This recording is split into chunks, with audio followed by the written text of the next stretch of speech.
기독교인에게는 두 개의 주소가 있습니다. 여러분 기독교인이에요? 그러면 두 개의 주소가 있어요. 하나는 애굽이라는 주소입니다.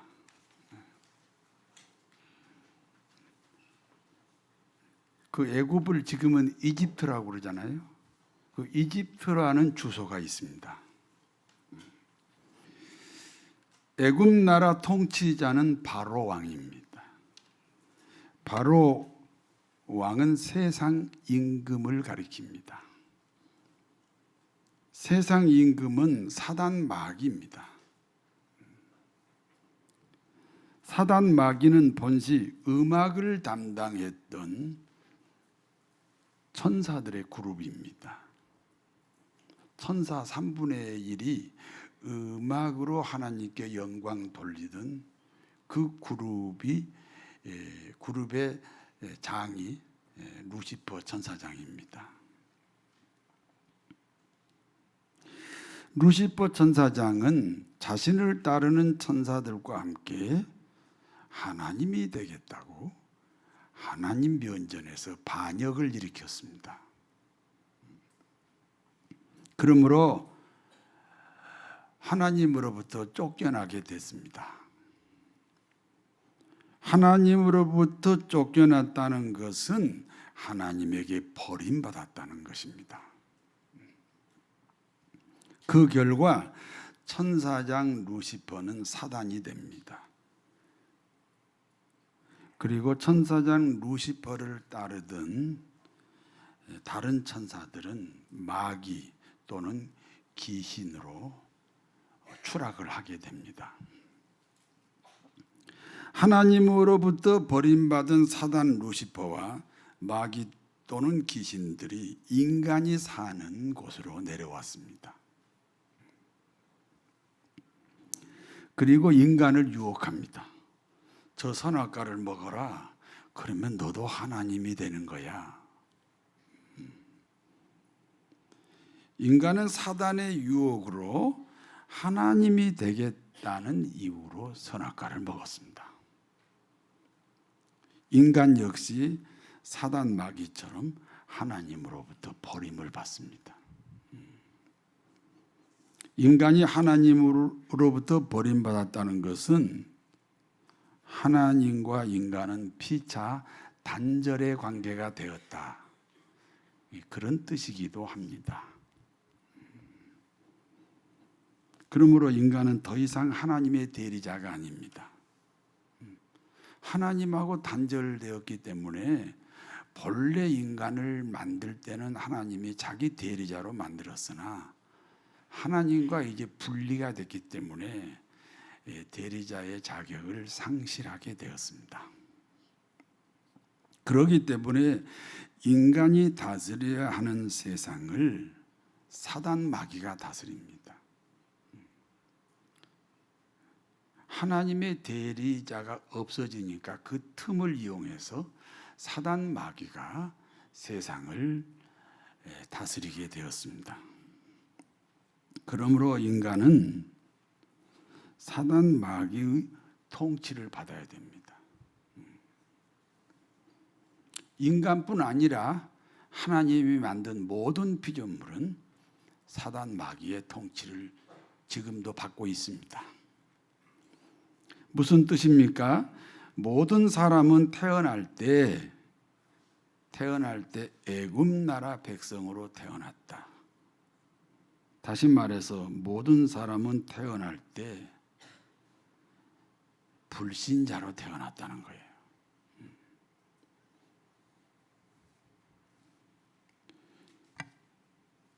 모태신앙도 불신자로 태어났다.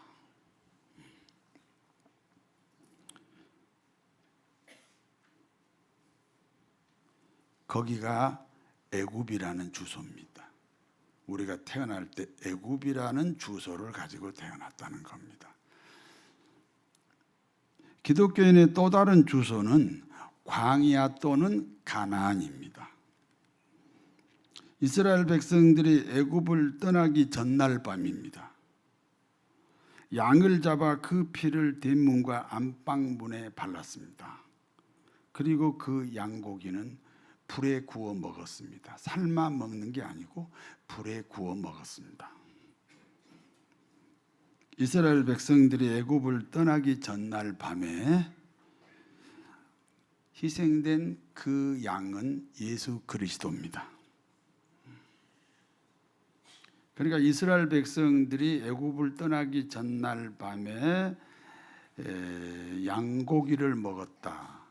양의 피는 그 대문과 안방문에 바르고 양고기를 먹었다는 것은 예수 그리스도를 구주로 고백한 사건입니다. 그리고 그날 밤에 양의 피를 대문과 안방문에 바르고 그 양고기를 먹은 사람만 홍해를 건너게 됩니다. 혹시 유대인이 아닐지라도 그 양고기를 먹었던 그 공동체에 참여했다면 홍해를 건너게 됩니다.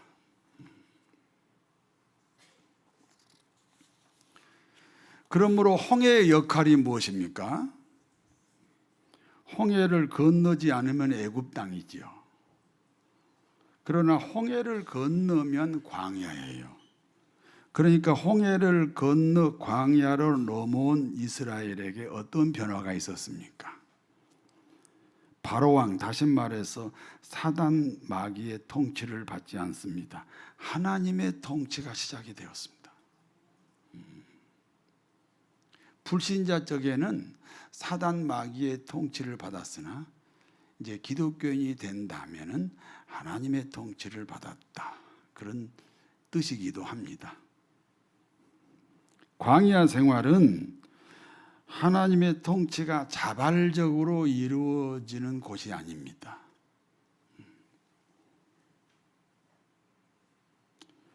그러므로 하나님의 통치가 자발적으로 이루어지도록 훈련받은 장소가 광야입니다.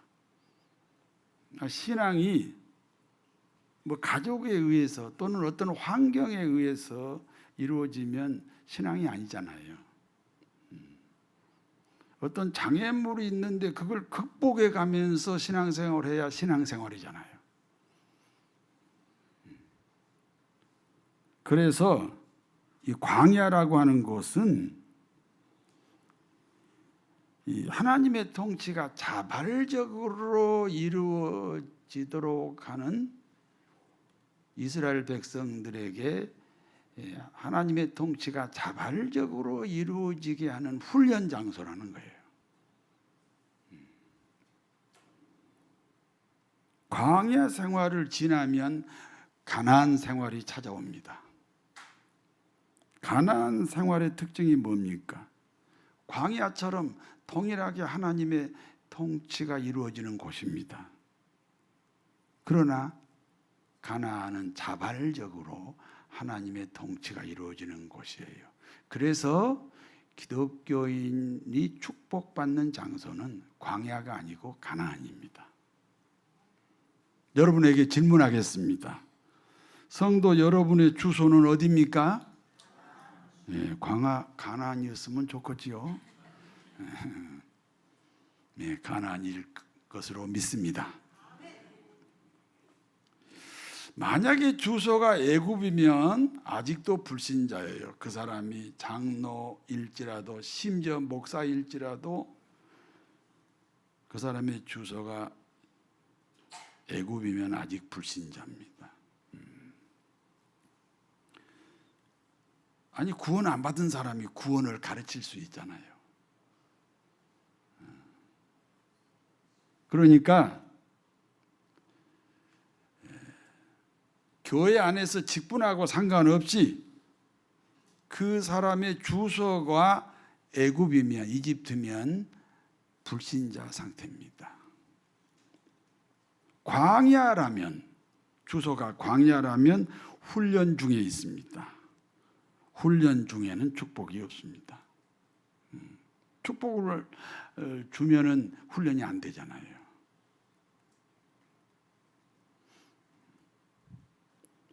여러분의 주소가 가나안으로 넘어왔다면 이제야 축복의 대상이 되는 겁니다. 그렇습니다.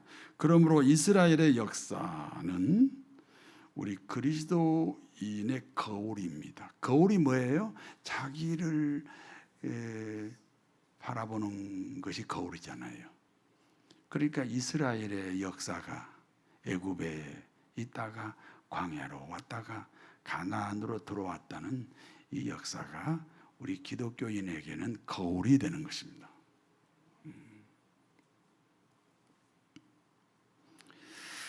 그렇기 때문에 이스라엘 백성에게는 지도자가 매우 귀중합니다.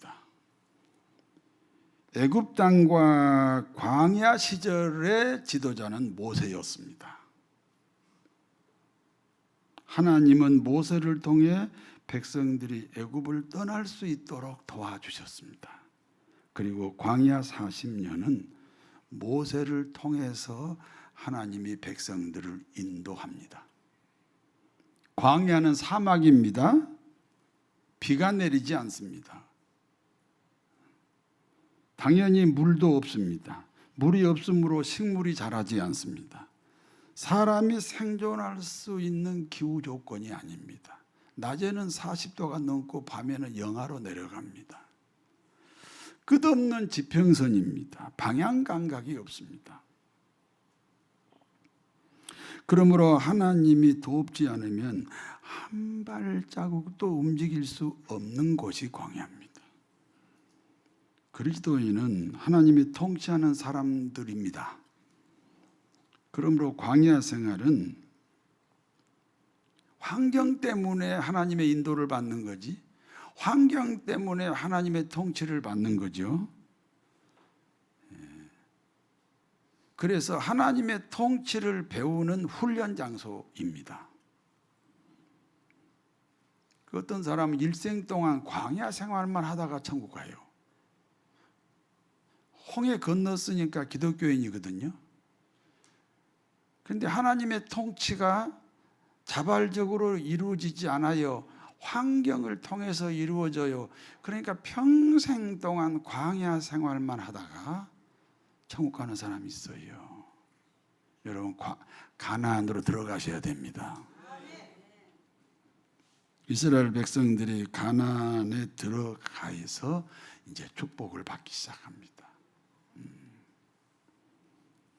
그러므로 이스라엘은 가나안 땅으로 들어왔습니다. 그리고 가나안 땅에서의 지도자는 여호수아입니다.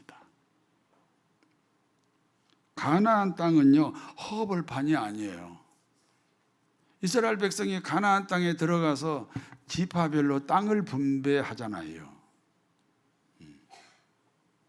그런데 그 땅이 허벌판이 아니에요. 원주민이 살고 있는 땅이에요. 그러므로 하나님이 여호수아를 통해 분배한 가나안 땅은 원주민을 몰아내고 차지해야 하는 땅입니다. 그러니까 원주민과 전쟁을 해야 되겠지요. 그리고 그 원주민을 몰아내고 차지하는 땅이 하나님이 준 가나안 땅이다. 아니, 내가 싸워가지고 이겨서 차지한 땅인데 고백하기를 하나님이 주신 땅이다. 이렇게 고백했다는 것입니다. 이스라엘이 살아야 하는 가나안 땅이 우리 그리스도인이 사는 땅입니다. 여러분, 어디서 살다 오셨다고요? 예, 가나안 땅에서 살다 오셨고, 예배 끝나면 점심 드시고 가나안 땅으로 다시 가실 겁니다. 우리 그리스도인 역시 사단 마귀 귀신들과 전쟁을 해야 돼요. 영적 전쟁이라고 해요. 그리고 그와 같은 영적 전쟁에 승리할 때 가나안 땅에 사는 사람이 되는 것이고, 그 가나안 땅에 살아야 하나님이 축복한다. 기억하시기를 바랍니다. 여호수아 시대가 끝나면서 다시 열리는 시대가 사사 시대라고 합니다. 사사들의 역할입니다. 왕입니다. 왕은 왕인데 어떤 왕입니까? 백성들의 왕이 하나님이 되도록 도와주는 왕입니다.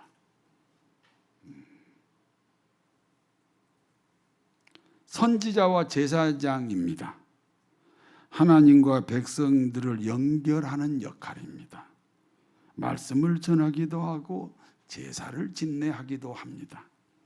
그와 같은 사사시대는 16명의 사사와 함께 350년의 시간이 소요되었습니다.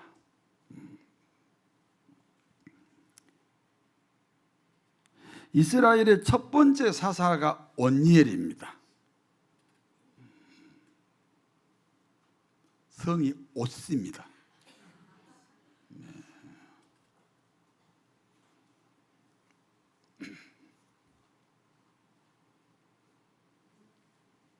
온니엘 사사의 역할이 무엇입니까? 하나님을 왕되게 하는 역할입니다. 다시 말해서 백성들로 하여금 하나님의 통치가 이루어지게 하는 신앙입니다. 역할입니다. 그러므로 때로는 왕이기도 합니다.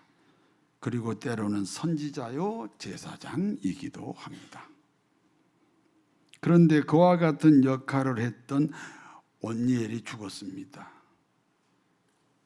사람은 때가 되면 다 죽어요. 여러분 죽어요, 안 죽어요? 에이, 영원히 사는 것처럼 살지요. 그런데 영원히 살지 않아요. 죽습니다.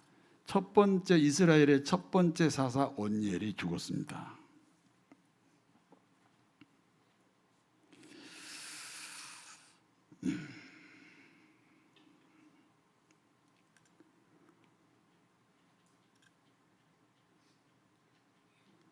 지도자가 없는 이스라엘은 여호와의 목전에서 악을 행하기 시작합니다. 이스라엘 자손이 여호와의 목전에서 악을 행하였다는 말이 무슨 뜻이에요? 하나님의 통치를 거절했다.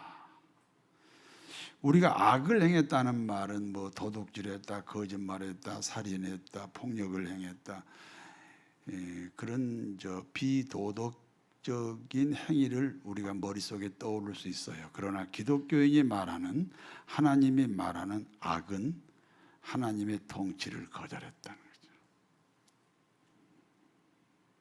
하나님의 통치를 거절하면 다른 통치가 찾아옵니다. 반드시 찾아옵니다.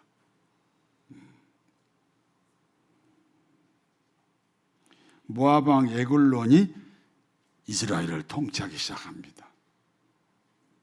사사기 3장 13절에서 14절을 같이 읽습니다. 에글론이 암몬과 아말렉 자손들을 모아 가지고 와서 이스라엘을 쳐서 종려나무 성읍을 점령한지라. 이에 이스라엘 자손이 모압 왕 에글론을 18해 동안 섬기니라. 모압 왕 에글론이 암몬과 아말렉을 동원하여 이스라엘의 종려나무 성읍을 점령했다 그랬어요.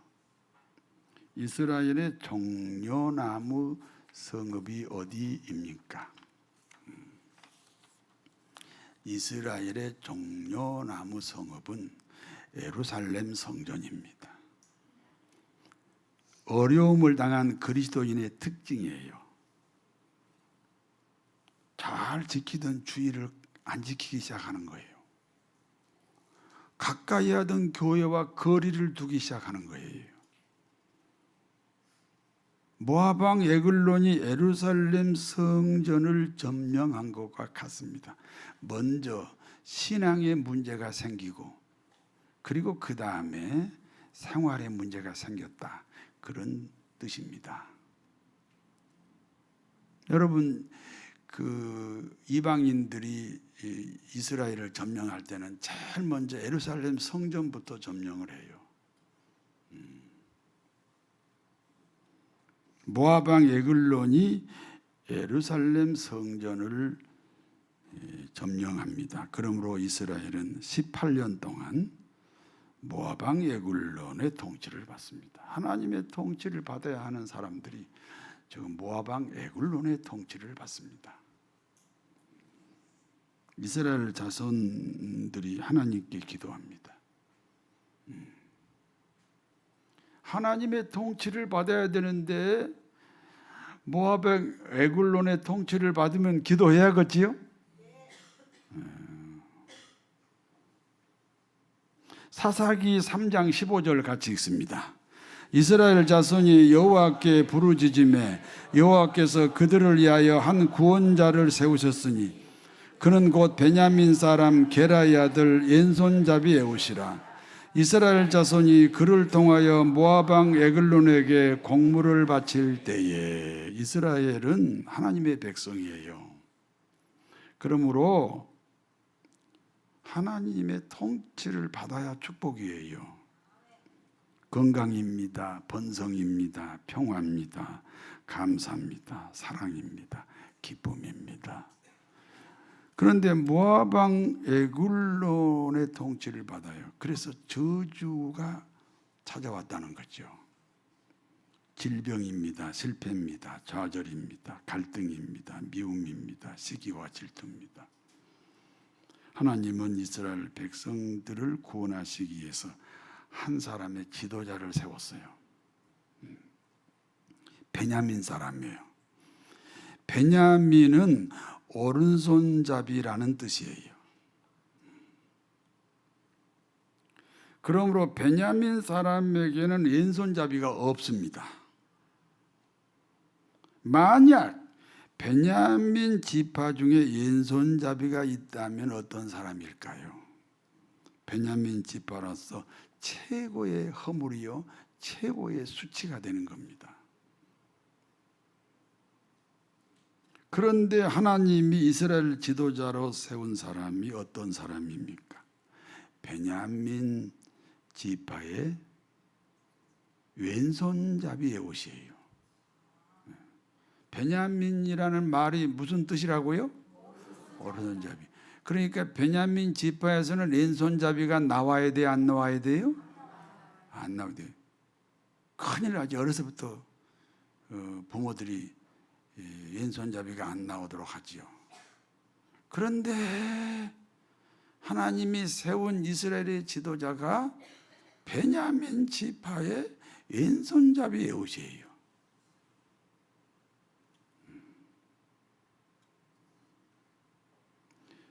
허물 많은 왼손잡이 에웃이 이스라엘의 사사가 되었다는 사실입니다.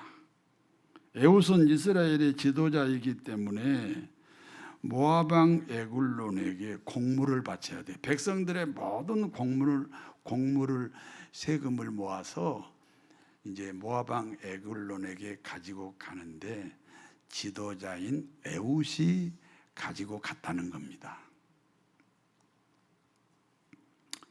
에웃이 모압 왕과 대면하려면 무기를 소지할 수 없습니다. 멀리서 그 모압 군인들이 보니까 멀리서 에웃이 오고 있습니다. 그때 모압 군인들이 이렇게 말합니다. 베냐민 사람이 오고 있구나. 베냐민 사람이면 왼손잡이겠어요? 오른손잡이겠어요? 오른손잡이가 오고 있구나. 베냐민 사람은 오른손잡이니까 칼을 숨겼다면 어디다 숨겨야 돼요? 왼쪽 다리에 숨겨야 됩니다. 세상에, 오른손잡이가 어떻게 칼을 오른쪽에다가 숨겨가지고 어떻게 하려고 그러신가? 왼쪽 다리에 숨겨야 됩니다. 그러니까 모압 군인들은 에웃이 오른손잡이라고 생각하고 왼쪽 다리만 수색을 합니다. 그러므로 오른쪽 다리에 칼을 숨긴 에훗은 그 칼을 숨긴 채 모압 왕에게 갈 수 있었습니다.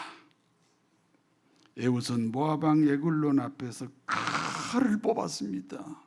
그리고 모압 왕 에글론을 찔렀습니다.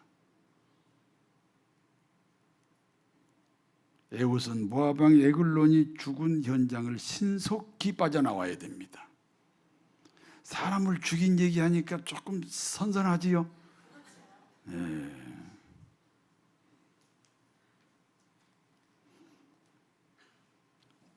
아니, 한 나라의 왕을 죽였으니 신속히 거기서 도망을 가야 되잖아요. 그런데 말입니다. 에훗이 모압 왕을 죽인 후 뒷문으로 빠져나오는 동안 아무도 에훗을 추격하는 사람이 없었습니다. 이유가 무엇입니까? 에훗이 나간 후 모압 왕 에글론의 신하들이 이렇게 생각합니다. 우리 왕이 지금 침묵하고 계신다. 그렇다면 지금 왕이 대소변을 보기 때문이다. 당시 모압 왕 에글론은 백성들 앞에 신입니다. 고대 모든 나라들의 왕들이 이제 왕들을 신격화시켰잖아요. 모압 왕 에글론도 백성들 앞에서는 신처럼 살았습니다. 신은 대소변을 보지 않습니다. 그러므로 모압 왕 에글론이 대소변을 볼 때는 긴 치마를 입으므로 대소변을 보지 않는 것처럼 위장을 했습니다. 그리고 신하들은 왕이 대소변을 볼 때는 우리 왕이 발을 가리우신다 이렇게 표현을 했습니다. 우리 왕이 대소변을 본다 그러면 신이 아니니까 우리 왕이 뭘 가리우신다? 왜냐하면 긴 치마를 입었으니까 발을 가리우잖아요. 일종의 암호와 같은 거지요. 그러므로 모압 장군들은 자신들의 왕 에글론이 발을 가리우는 시간이다 그렇게 생각하면서 밖에서 기다렸습니다. 그러므로 에훗은 무사히 그곳을 빠져나올 수가 있었습니다. 모압 왕이 죽은 것을 기회로 삼아서 이스라엘이 총궐기하여 모압과 전쟁을 합니다. 베냐민 지파 왼손잡이 에훗이 사사가 되어서 선두지휘를 합니다. 드디어 모압 나라는 혼비백산하여 도망을 갑니다. 그 전쟁에서 죽은 모압 사람이 1만 명입니다. 살인 사건이 아닙니다. 영적 전쟁에서 승리한 기독교인들의 간증입니다. 드디어 모압이 이스라엘에게 항복합니다. 그러므로 어떻게 됐습니까? 80년 동안 이스라엘에 평화가 왔습니다.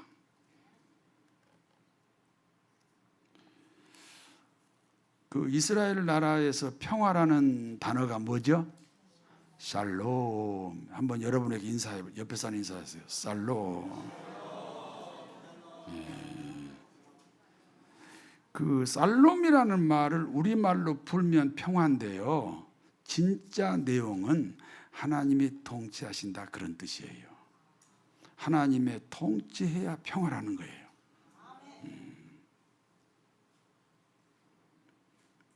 80년 동안 하나님이 통치하는 이스라엘이 되었다.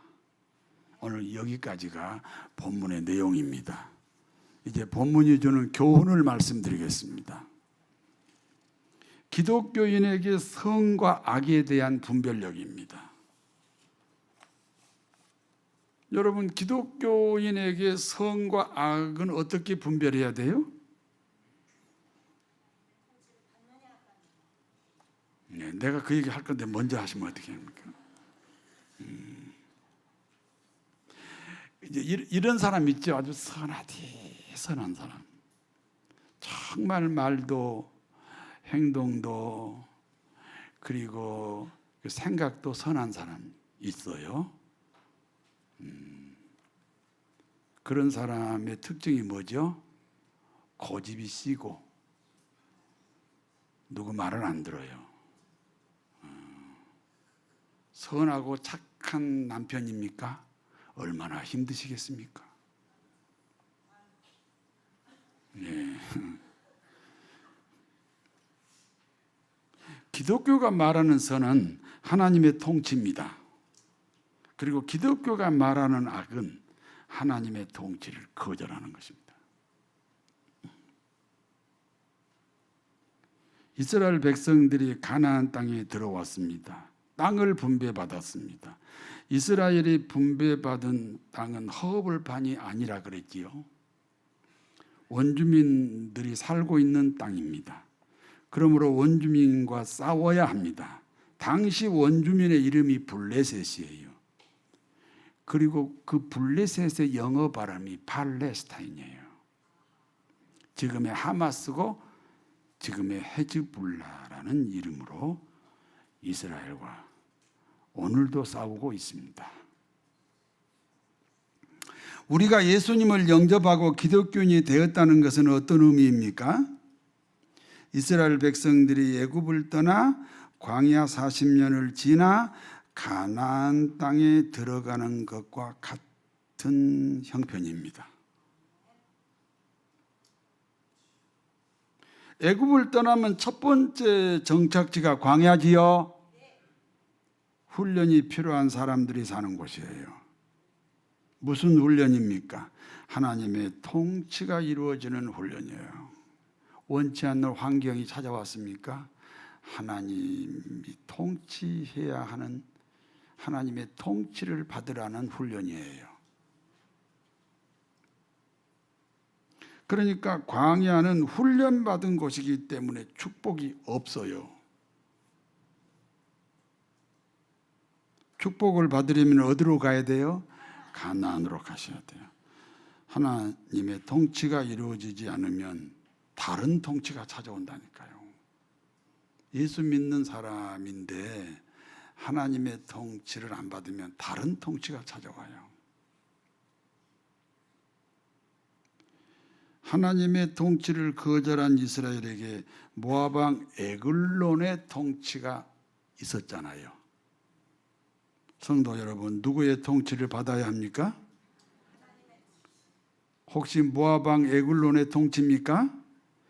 모압 왕 에글론이 통치하면 질병이 있습니다. 모압 왕 에글론이 통치하면 사업 실패가 있습니다. 모압 왕 에글론이 통치하면 가정 불화가 있습니다. 모압 왕 에글론이 통치하면 버리지 못한 습관이 있습니다. 하나님이 통치를 받고 계십니까? 하나님의 통치를 받고 계세요? 네, 좀 목소리가 약하지만 하나님의 통치를 받고 있다는 증거가 뭐죠? 영적 전쟁을 하고 있다는 거지. 가나안 땅에 들어간 이스라엘이 원주민하고 싸웠잖아요. 그러니까 우리가 하나님의 통치를 받는다면 가나안 땅에 들어온 사람이고 가나안 땅에 들어왔다면 영적 전쟁을 해야 합니다. 수요 예배를 지키기 위해 포기해야 하는 것들이 있었습니다. 하나님이 주신 사명 때문에 세상 즐거움을 버렸다는 겁니다. 하나님이 통치하는 기독교인으로 사는 비결입니다. 지도자를 세워야 돼요. 국가적 지도자가 있습니다. 지도자를 존중하는 나라가 좋은 나라.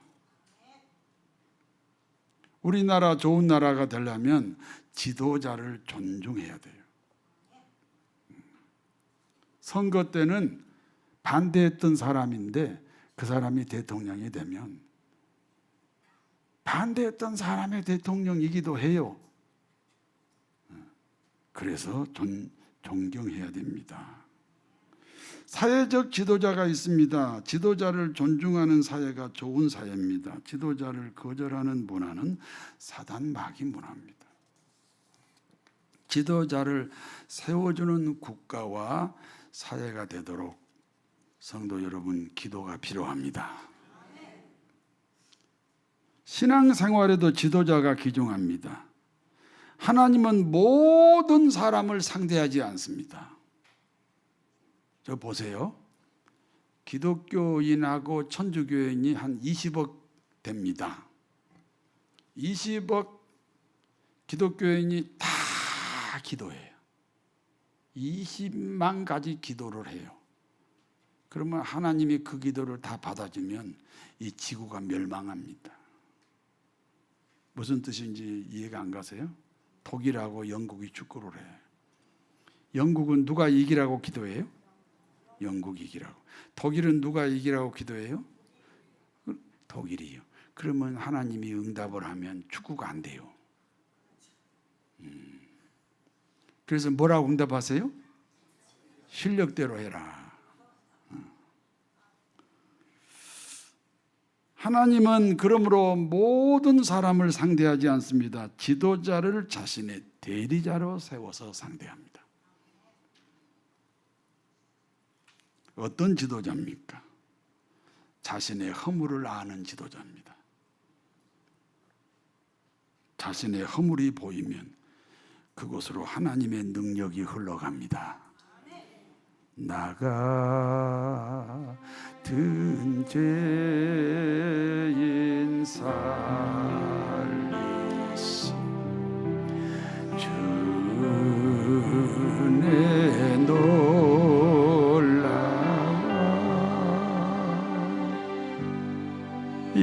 잃었던 생명 찾았고